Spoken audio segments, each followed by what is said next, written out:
Welcome to Sinister Heroes. I'm your host, Dan Iniquitous. Thank you for tuning in. If you're new to the channel, this is a channel about Dungeons and Dragons where we try and take a darker tone with everything we do here. So if you like edgy kind of content, definitely hit that like and subscribe button. A big thank you to our Patreon supporters. We love you guys. Thank you so much for supporting the channel. What you do for us is amazing. If you're interested in becoming a Patreon supporter, the link is in the description, as well as the link to our good friends at Critical Failures. We're part of a live stream game every Wednesday night. Check us out. Without further ado, we're going to jump into this week's video and talk about just one of the weirdest concepts, the KOR. The KOR are a very weird kind of people. They are tall, slender humanoids with light hair, gray, blue-gray, or ivory skin, and they have all pointed ears. So they kind of look like elves, but like kind of like the Shadar Kai, except where they have like raven black hair, they have like light colors. And then this is just the weirdest thing. It states that the males have short, fleshy barbells on their chins, which is just so weird. A lot of the art just looks like kind of tentacles on them. Whatever. I don't feel the need for barbells on my chin to be a very dynamic thing to pick a character or in order to keep them. I would definitely elect for the art form that they're using, where it kind of looks like tentacles. It's a little strange. But a lot of things about them are very strange. One of the cool things about them is they have a non-verbal language, so they can speak to each other by like signing, which is awesome. Considering their lore is that they're very notoriously light travelers. They kind of live off the land, and they kind of live around rocky and mountainous areas where they climb a lot. So they use things like grappling hooks and things like that regularly. It's a big part of their culture. The like hook tied to a rope is a very symbolic religious thing to them. They are so strange because they don't really speak, and everything's done in signs, and they hunt. They don't build towns. They kind of live in small nomadic tribes, so they're like constantly on the move. They notoriously don't carry anything more than what they need, so they usually carry their hook and their line, whatever weapons they need, and then they hunt, and then that's kind of just whatever clothes they have on their back. Very rarely do they make like camps and stuff like that, because they move that frequently. One of the interesting thing is about the KOR is they have this very strange tradition called the world gifts, where they take like a second born child, and then they just leave it out in the wilderness. And then whatever happens, happens. Like it's an offering to the natural forces of their place, the Zendikar, the land where they're in.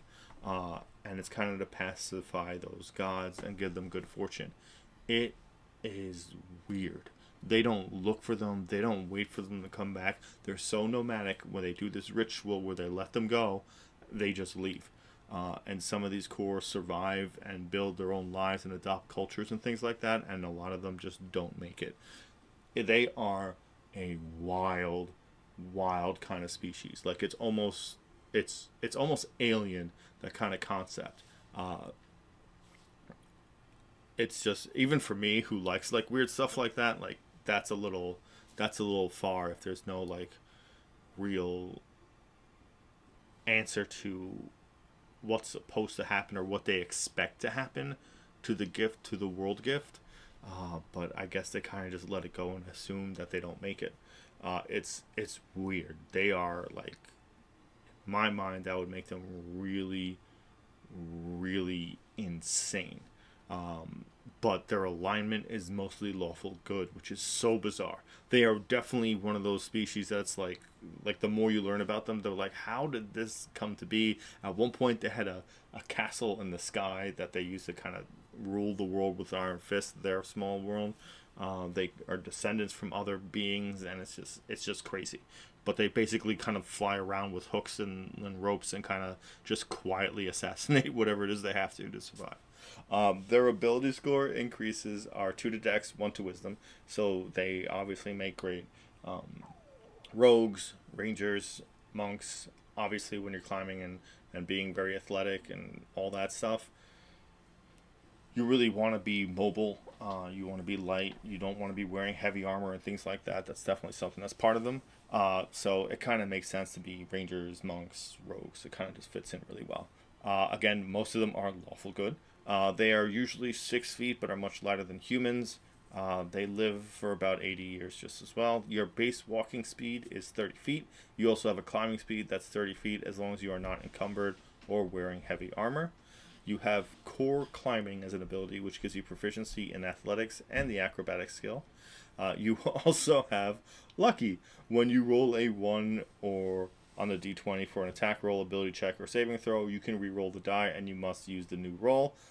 This does not have limits, so this is constant. This is always on. You will never roll a natural 1 unless you roll it twice in a row. You are brave, so you have advantage on saving throws against being frightened. You can read, write, and speak common, and you can communicate the silent speech of the KOR. If you threw dark vision into this species would be very overpowered. That lucky is really strong. To basically never crit fail anything, especially if you're playing with crit fail rules, which I always suggest that you do. You should. I think failing is the best part of D&D, because don't get me wrong, it's great to succeed. It's great to make that roll that you desperately need to make. But all of my favorite moments, or the funniest moments, usually happen when someone rolls a nat 1 and something not just bad happens, but something really bad happens. This is one of those species where it is weird. Your lore is weird. Again, Magic the Gathering has this kind of strange, unique universe, so obviously run this by your DM beforehand. Always run this particular species or race by your DM because of lucky. It is one of those things that is really strong, and there's no limit on this. It can be really overpowering or really just annoying. Definitely consider that in regards, and make it a special mention when talking to your DMs about this species. With that all said and done, the KOR is wild, man. They are crazy nomadic people that fly through the air like it's a kung fu movie. Like, it's a lot. Their alignments and their history is cool.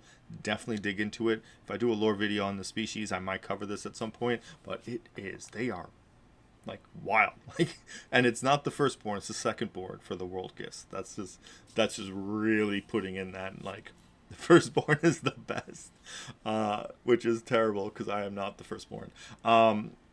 All that said and done, we're going to bring this video to a close. If you've ever considered playing one of these characters, please let me know what you thought of and your backstory for them.